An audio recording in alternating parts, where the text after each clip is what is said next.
What is sine theta? Well, people say it's opposite over hypotenuse of a triangle. Well, that's what I thought. Why opposite over hypotenuse then? Why? Like, I feel like there are other combinations you could make. You know, why is the combination opposite and hypotenuse, and the fact that opposite has to be above hypotenuse, why is this combination significant? Why don't we have another combination and arrangement, like maybe H over O, or, you know, like O over A over H?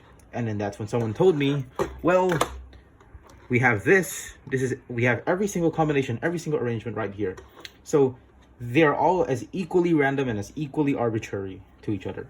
So sine isn't special, and they're all equally random. Then I said, okay, I see. But we seem to learn about these guys first, and these guys seemed more significant. You know, sine, cosine, tangent are the ones we first learn, but not any of these guys. Why are these more important? And why is sine and cosine so similar to each other?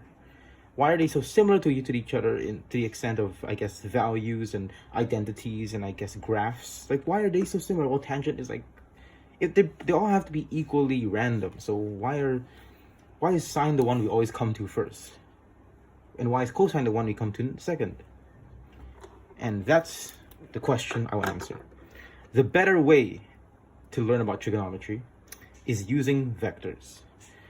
Now, I know this sounds crazy, but I will use vectors to explain it because I feel like this is a more intuitive understanding compared to the way that schools usually teach it.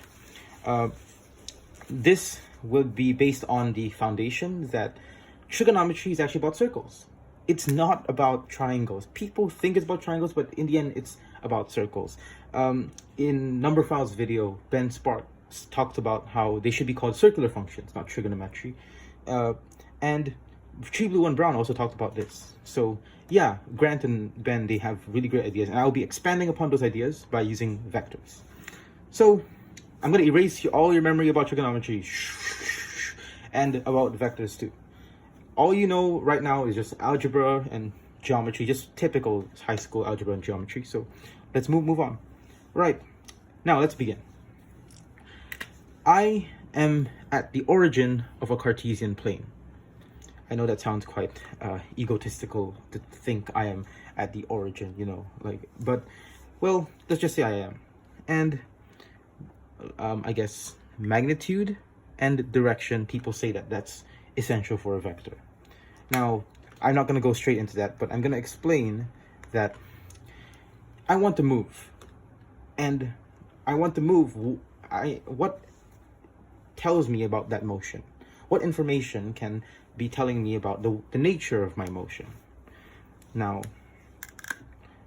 I could say that to the extent of moving, you know, like if I move 5 centimeters to the right compared to 2 centimeters to the right, I feel like you reach a different endpoint. So of course, the extent or the magnitude of your motion is important. That's why magnitude, they say, is important for motion. Now, I feel like direction should also be important, because if we're trying to distinguish different ways of motion for the endpoint, right? I would say it's extremely important because, you know, direction is important, because if I went like this, 1 meter, and this 1 meter, they have the same magnitude, but direction is different and I have different endpoints, which is why direction is also important when you have vectors involved. So, what now? I'm gonna propose a scenario. I am standing at the origin and I want to move 1 unit of magnitude, but I will not say the direction. So what does this mean? I can move maybe 1 unit like this, 1 unit like this. It can be anywhere. So we're gonna plot every possibility.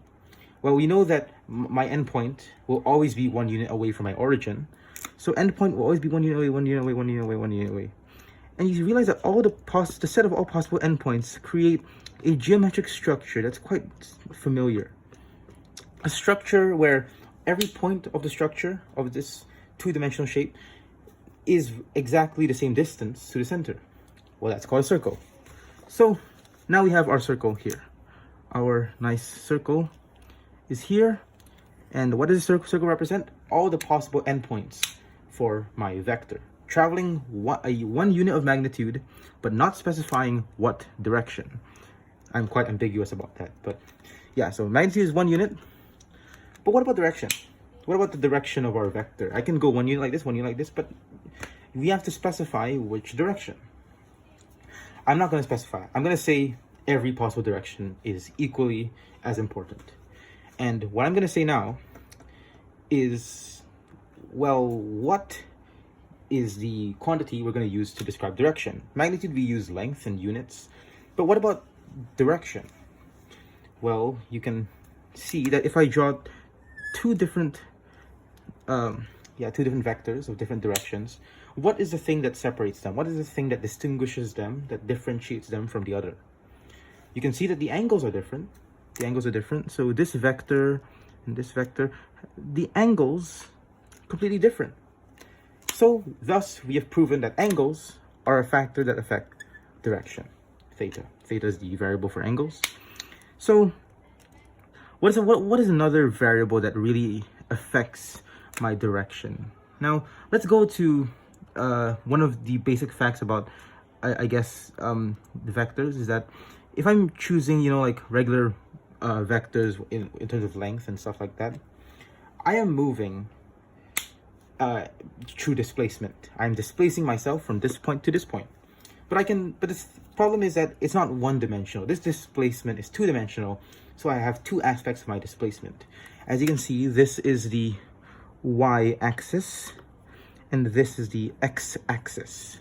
Okay, the vertical and horizontal axes. Now, as you can see, let's zoom in to this, the lower vector, I would say the one with the lower angle.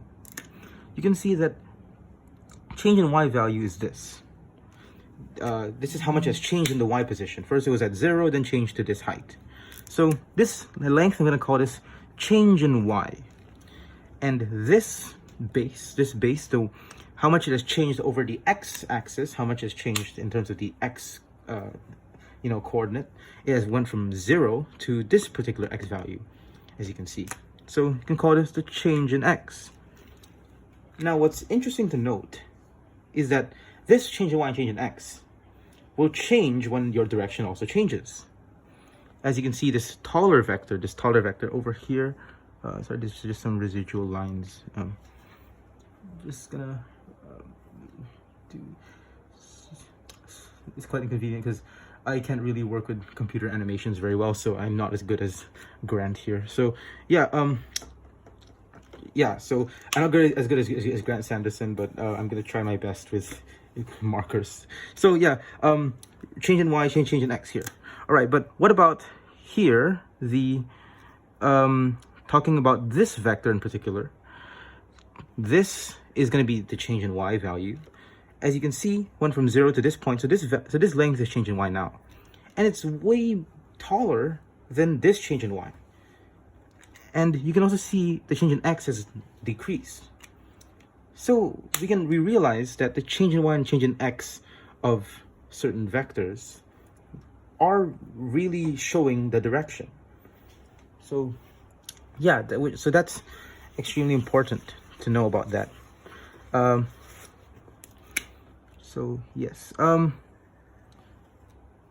I'm gonna do now, so yeah, one great example is let's say my change in y was, I guess, I don't know, like maybe 1, so 1 over here, and my change in x was just 0, so I'm just staying like this. But if I say my change in y was 0, where I don't change anywhere in the y direction, but my change in x was 1, I'm here. So yeah, that really shows how you can have the same magnitude but different changes in y and changes in x. That my change in y is my displacement, and my change in x is also my displacement, but for different dimensions and different directions. Yeah, so essentially that's it. Change in y, change in x. I wrote delta y and delta x to represent them. So delta x and delta y, they come as a pair, so I feel like we should cobble them together into a specific, maybe a table. You know what, tables take too much time to draw. Maybe you just put them in a bracket. Yeah, We call this a matrix, which is basically a table of information, essentially. It's in a column, so we call this a column matrix or a column vector. So yeah. So the ways to distinguish direction is either angles or a vector or a column vector. So change in x comes first, change in y comes next. So we always do that because that's convention. So yes, yeah. All right. Now, well, what to do with this information now? Let's draw any random vector again. A random possible vector, because as I said, my description is I move one unit, but I'm not going to say which direction. It's going to have a certain angle, but it's also going to have a certain change in y and a certain change in x here. There's change in x here, change in y here.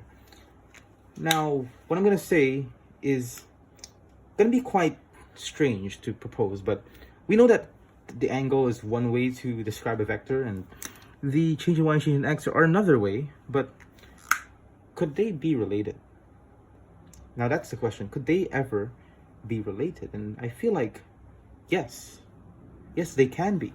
I can prove this. I can prove this because if I create a vector of another angle, let's say this is another angle. It's getting a bit cluttered, but yeah, that's the problem with markers. They're very thick in terms of the ink. So, yep. So yeah, another a bigger angle, and you can see that the change in y direction is now much larger. The displacement in y is larger, and the displacement in x is much smaller. So that's when you realize, yes, they are related to each other. There is a relationship. And in math, when there is a relationship, what do? We make a function. We make a function. So what I'm gonna do, I'm gonna propose I'm gonna propose a new function right now. I'm gonna propose a new function right here. Let's say this is okay, yeah. So this is my circle again of all possible endpoints of my vector. But I'm gonna propose there's probably a function that I could show the relationship between the angles, and I guess changes in y and changes in x, the displacements. So how? So right now I'm just gonna say I have an input, which is my angle. I'm gonna put it into a function. I'm gonna call this function h for height, because my change in y is kind of like the height of a triangle. As you've seen, it looks like a triangle. So I'm gonna call this h theta, which is supposed to equal to the change in y direction. Now, what do I mean by making a function? Well, the thing is, in math, usually when there's a relationship, when one value would affect another value. In this case, the angle, as we've seen earlier, the angle affects this. So if this changes this, means if we know this, we can know this. It's kind of like, you can tell whether your friend has been eating a lot in the refrigerator because you can see it's clearly a bit emptier than before. So yeah, knowing one factor can lead you to know another factor, another variable. So we plug it into this function, which essentially, it's like a machine. Like you have one bit of information, so you drop, so like this function is a machine. You take this information, plop it into the machine, and it will output, like, it gives you another piece of information. Because one information helps you know about another piece of information. So yeah, that's how functions work. So yes, now, if h theta is going to be the relationship between theta and the change in y, maybe I can have another one where maybe b theta is going to be the relationship between the angle and the change in x direction. Change in x, because I said b because of base, because change in x is kind of the base of a triangle, as you saw just now. So yeah, just to show you again, change in y is the height, in a way, the quote-unquote height. The reason why I'm not really saying change in y represents height is because you can go downwards too. If your angle, you can go downwards, which means your change in y is still negative. So I can't really say that this is height because there's no such thing as negative height. So that's why I changed it to call it a change rather than a height itself. And this is going to be change in x. And this angle is theta. So we're going to describe h theta as the relationship between the theta and change in y, and b theta to be relationship between theta and x. But this relationship is quite specific. I feel like we can't just give it these random placeholder names. Like placeholder, like f, f, b, h. These are pretty generic function names. But this is such a specific situation. We need to name it. We need to give it a name. So that's going to be fun. So giving it a name, let's call it h for now, because I can't think of one. Okay, so, and since these relationships are functions, I can graph out the relationship so I could better know what it is, whether it's increasing, decreasing, periodical. I can know the nature of such relationship. For example, I could say as theta increases, what happens to delta y? So going back here to the vector circle, as I said before, our vector was a magnitude of 1 and any direction. Means that every single one of these points on the circle is every possible, destination, every possible endpoint of my vector. So what I'm going to do, I'm going to plot out what's going to be the change in y as theta would increase. Okay, so by the way, theta would be in radians. So essentially one radian is going to be 1 unit traveled on a circle that has a radius of 1, which is this circle. 1 unit traveled, that's going to be cause an angle, and this angle is going to be called 1 radian. If I would travel even more units on a circumference, I'd create a bigger angle. So that's why we use this to represent our angles. That's why we use radians. So radians, by the way, are more useful than degrees. They are pretty helpful in calculating arc length faster. So yeah, so I'm gonna travel along here. So we're gonna start at 0. So starting at 0, the change in y isn't that much, but as I increase the angle by traveling more along here, you can see that as I travel more, the height, the change in y starts to increase and reach this value, which is the same as the radius.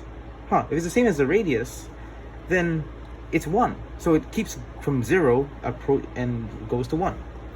So, but as we go in further, we can see that as the angle would be increasing. So just note, this is as I'm following this side. I'm actually following the angle. This is what I mean by following the angle. I'm just going to create these angle lines to show that traveling across the circumference is the same as finding an angle in radians. So yep, here, and it starts to decrease. So it goes from 0, goes up, then decreases. Then once you start pushing the angle a bit further and you follow the circumference a bit more, past pi radians and 180 degrees, you start to get a negative value. Since you're going below, the change in y is going downwards even more and more and more, because so it's getting even more negative until you reach here, which is the distance of the radius, but because it's downwards, it's negative the radius, which is -1. And then again you start to continue on, and then it becomes less negative until you reach 0. So if I were to plot this out, it would be from 0, goes up to 1, then goes down to 0, then goes to -1, then goes back up. And the thing is, I shouldn't just stop at 2 pi or 360 degrees. I can still keep going. And repeat the same process over and over again. I just keep rotating. This is why this is a circular function. So I go up, down, forever. And heck, I can even do it backwards. Doing it backwards is essentially taking the angle and moving backwards. So you're moving backwards, rotating backwards, rotating clockwise. But it would be the exact same thing. As you could see, it would just be the exact same thing. It would be like this. So yes, this is our graph, and it's quite wavy. It's a wave graph, so it's periodical. Maybe I could call this wave, I mean, it looks sinusoidal, so we can call it sine. Okay, that's a cool name we could give it. So instead of calling it h, which is quite a boring typical function name, why don't we call it sine theta? Okay. What about the change in x relationship? Why don't we see how that happens? The change in x, as I repeat again, is going to be the displacement in the x direction. So if this would be the change in x, and change just theta, and this is going to be our vector circle again. Vector circle.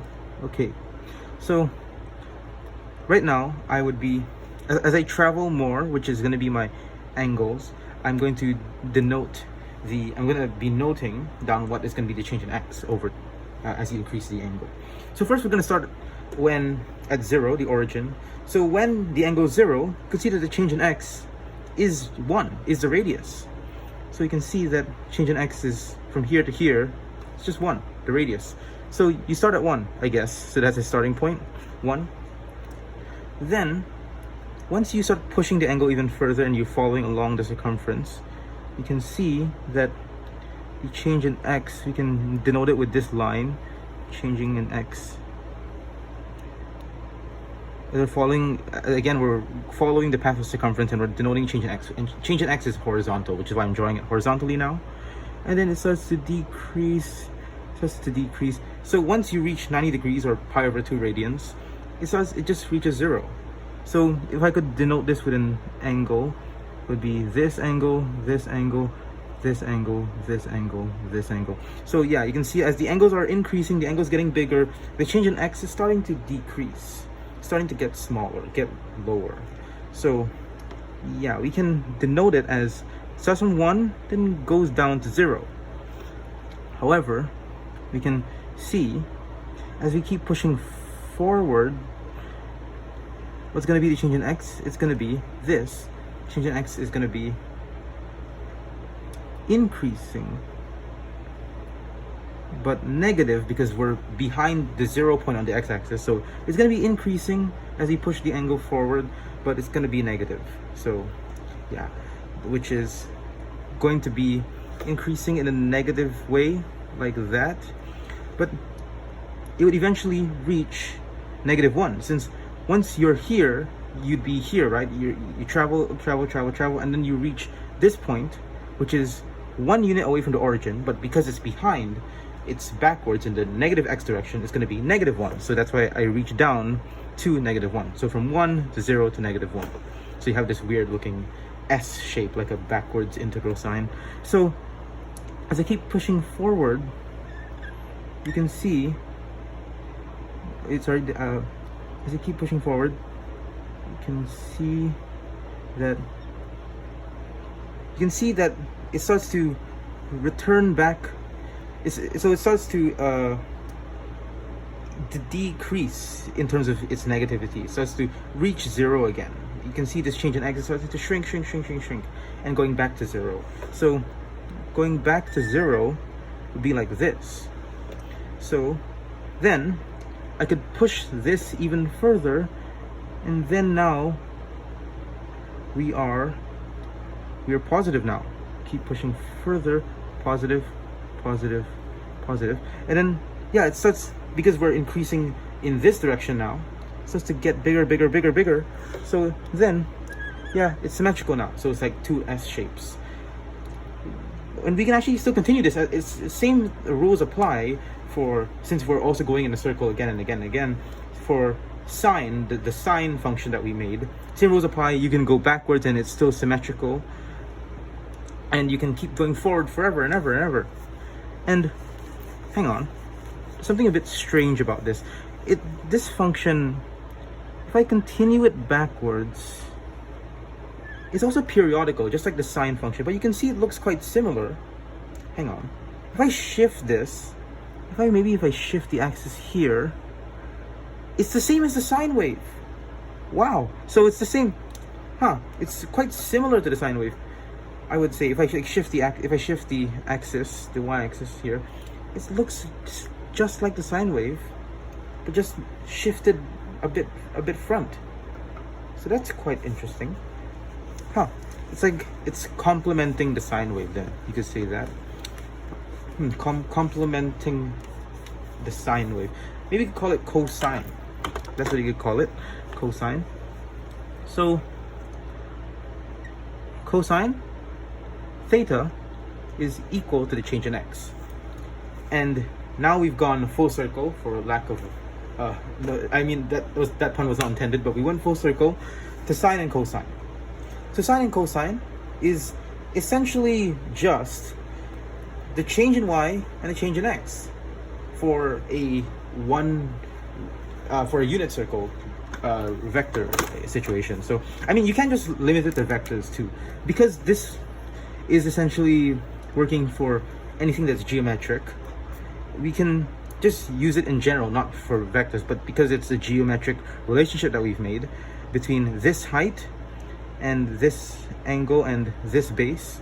This base can be denoted with this, but why don't I just shift the base down here so it's like a triangle? Because this is the change in y and change in x, and y and x are always perpendicular to each other.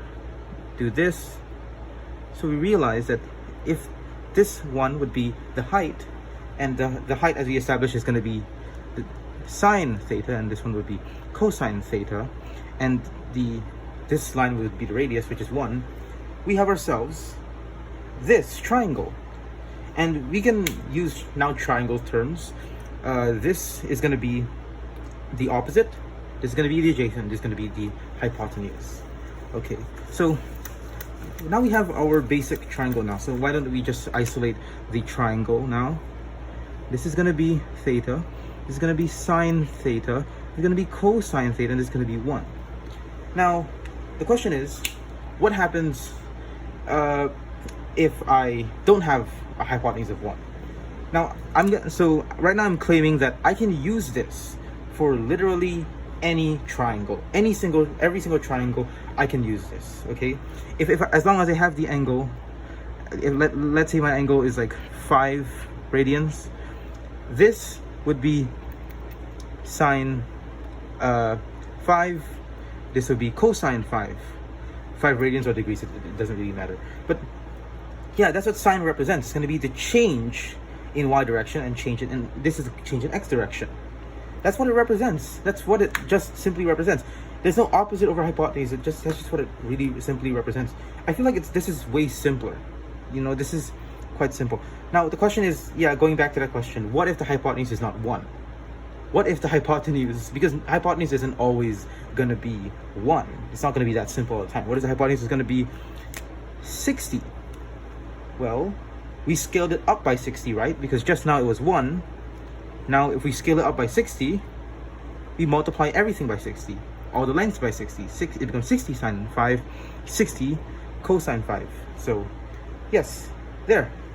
So now I feel like it's quite simple, where if I have this triangle, and this was, I would say, theta, and this was hypotenuse h, this one would just be h sine theta, since h is the scale factor that multiplies by 1, and sine is for if the hypotenuse is 1, but since the hypotenuse is h, we're going to scale up by h, so h sine theta, and this is going to be h cosine theta, and that's it. There's no opposite over hypotenuse. I feel like that takes too much time, and if you want me to prove to you the opposite over hypotenuse thing, well, if you only want sine, right? Right now, this opposite is telling me what is the height at the moment of this triangle when the hypotenuse is h. But what is sine supposed to be? Sine is the height when the hypotenuse is 1. So we're going to scale down to just sine theta, and the hypotenuse would just become 1. So how do we scale down? We take the opposite, h sine theta, and divide it by the hypotenuse h, which is our scale factor. So we're scaling it down, and then we get sine theta. Opposite, hypotenuse. That's where it's derived from.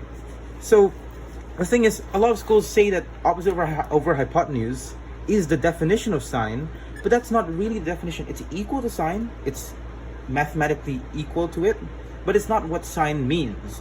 Sine does not mean this ratio. Sine just means the height when the hypotenuse is 1. And when the hypotenuse isn't 1, we just scale it up. That's why we have h sine theta, because we're scaling it up. We're scaling it upwards. Okay? So that's essentially what trigonometry is.